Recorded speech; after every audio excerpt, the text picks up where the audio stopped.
يا نفس إن لم تظفري لا تجزعي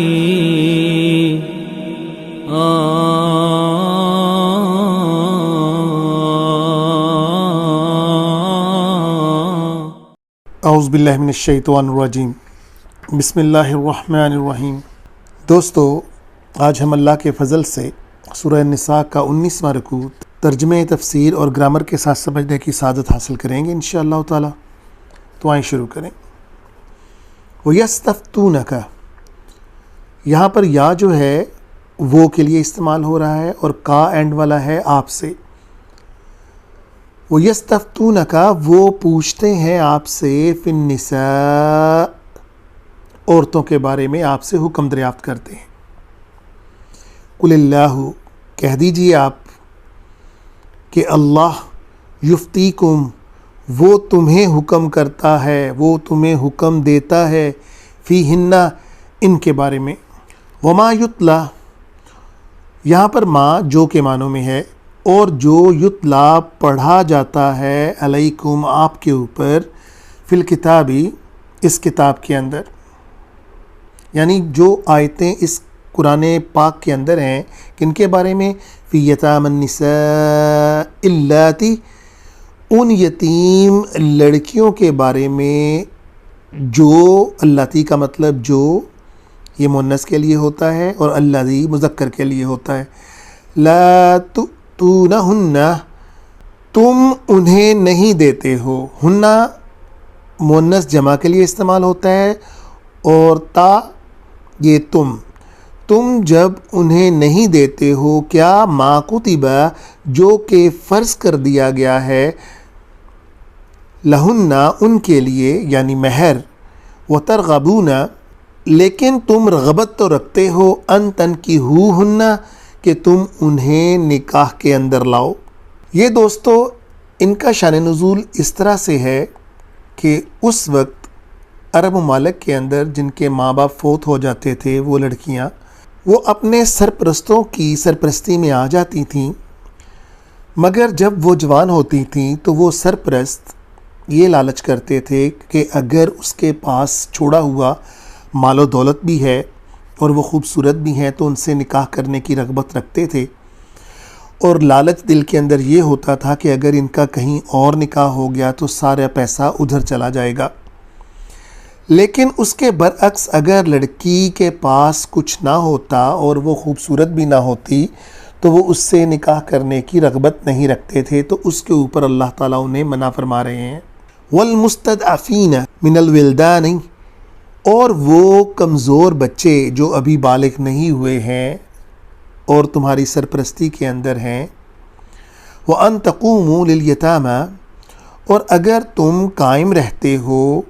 لِلْيَتَامَى ان یتیموں کے بارے میں، بالقسط انصاف کے ساتھ، تو یعنی تمہیں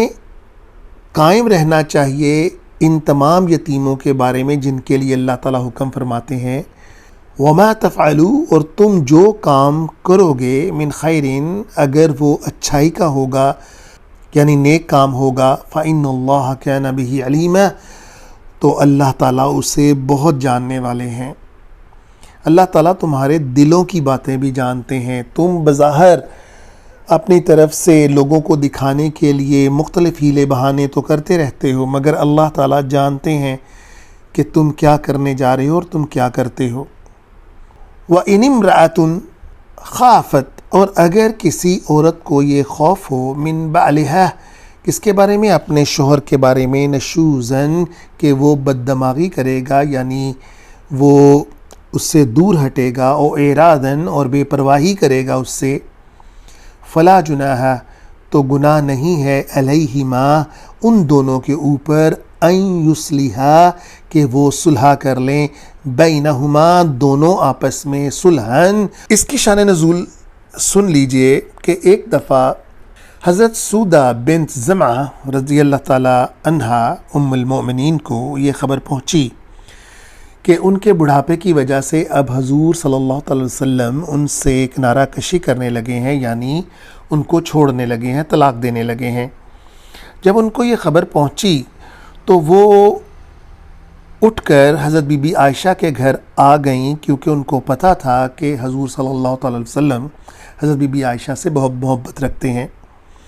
وہاں پر جب حضور پہنچے تو آپ نے حضور صلی اللہ تعالی وسلم سے کہا کہ دیکھیں، مجھے پتہ ہے کہ میں بہت بوڑھی ہو چکی ہوئی ہوں اور مجھے اب مرد کی خواہش نہیں ہے،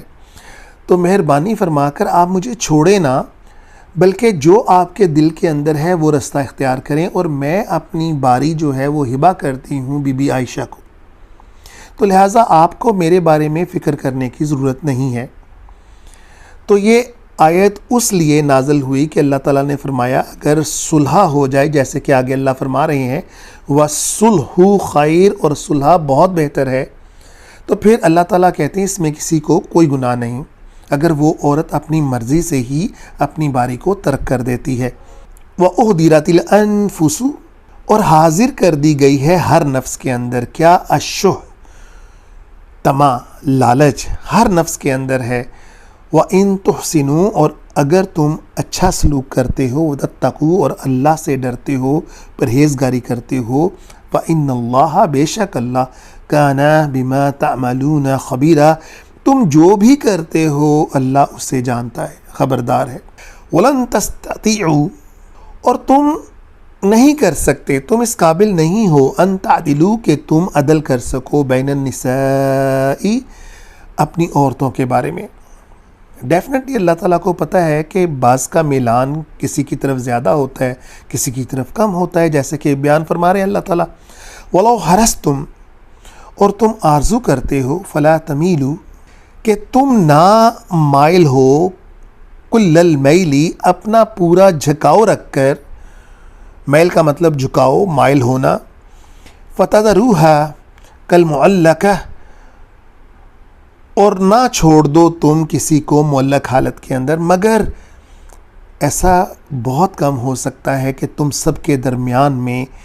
ایک برابری کا سلوک کر جاؤ۔ وَإِن تُصْلِحُوا، اور بہتر اس سے یہ ہے کہ اگر تم صلح کر لیتے ہو، وَتَتَّقُوا، اور پرہیزگاری اختیار کرتے ہو، فَإِنَّ اللَّهَ كَانَ غَفُورًا رَحِيمًا، تو اللہ تعالیٰ بہت غفور ہے، بہت رحیم ہے۔ وَإِن يَتَفَرَّقَا، اور اگر تفرقہ ہو جائے یعنی علیحدگی ہو جائے، یغنِ اللہ، تو اللہ تعالیٰ غنی کر دیتے ہیں، کُلًّا مِّن سعتہ، سب کو یعنی دونوں میاں بیوی کو اپنی وسعت کے ساتھ۔ اب دیکھیں نا، جب میاں بیوی ہوتے ہیں انسان، میاں اور بیوی،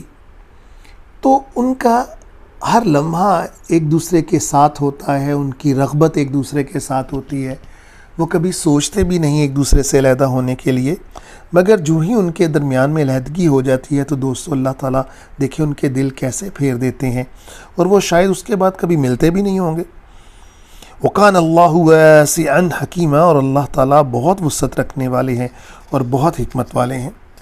وَلِلَّهِ مَا فِي السَّمَاوَاتِ وَمَا فِي الْأَرْضِ، اور اللہ ہی کے لیے ہے جو کچھ بھی آسمانوں کے اندر ہے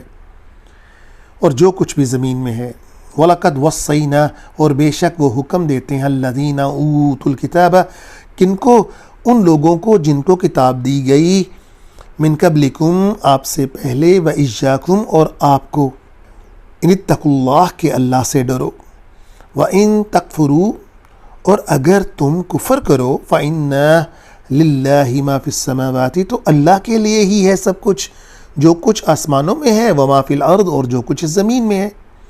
یعنی وہ تو غنی ہے، وَقَانَ اللَّهُ غَنِيًّا حَمِيدًا، اور وہ غنی ہیں، بے حاجت ہیں،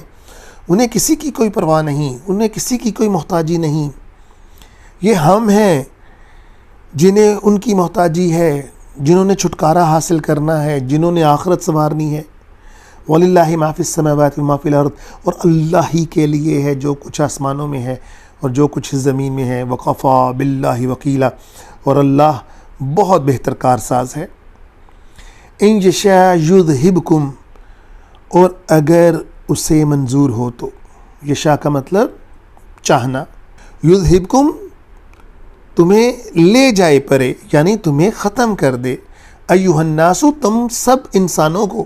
وہ چاہے تو چٹکی بجاتے ہی، منٹوں کے اندر ہی تم سب کا صفایا کر دے، وَیَأْتِی بِآخِرِینَ، اور تمہاری جگہ کے اوپر کوئی اور دوسرے لوگوں کو لے آئے، اس کے لیے کیا مشکل ہے؟ اگر وہ تمہیں لا سکتا ہے تو کسی دوسرے کو کیوں نہیں لا سکتا؟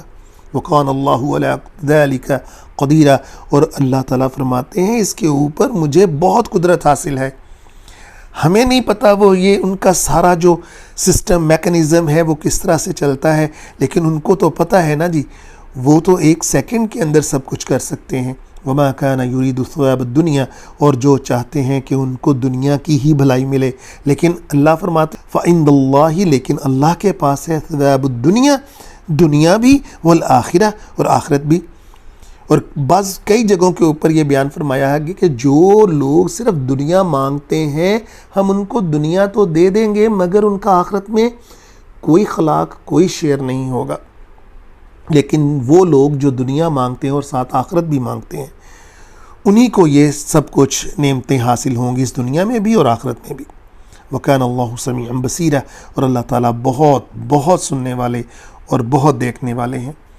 اللہ تعالیٰ ہمیں اس قرآن کو پڑھنے اور اس کو سمجھنے کی صلاحیت عطا فرمائیں اور رغبت عطا فرمائیں۔ وآخر الدعوانا الحمدللہ رب العالمین۔ صدق اللہ العظیم۔ يا نفس إن لم تظفري لا تجزعي